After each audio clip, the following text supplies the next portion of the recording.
Todo enjoy naman ang mga turista sa isa sa mga paboritong pasyalan sa Davao City, ang Crocodile Farm. Kakaibang karanasan naman ang hatid ng snake massage. Nakatutok si Von Aquino.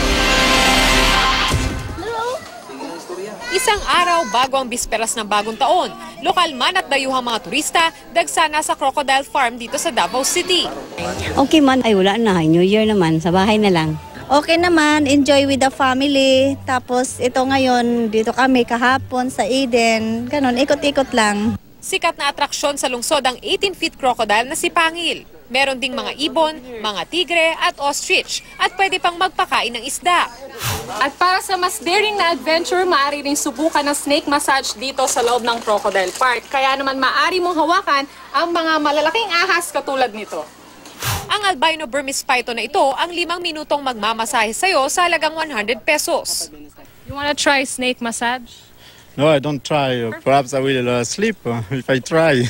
Ayon sa pamunuan ng Crocodile Park, higit 1,000 turista raw ang bumibisita rito kada araw ngayong Disyembre.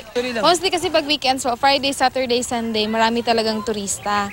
Every week yan, kahit po hindi Christmas. And since yung Christmas kasi na natugma siya weekends, so mas parang dumagsa sila for this season. Nananatili namang mahigpit ang seguridad sa buong Davao City. May mga pulis at sundalong miyembro ng Task Force Davao ang nakapwesto sa ilang kalsada at pampublikong lugar.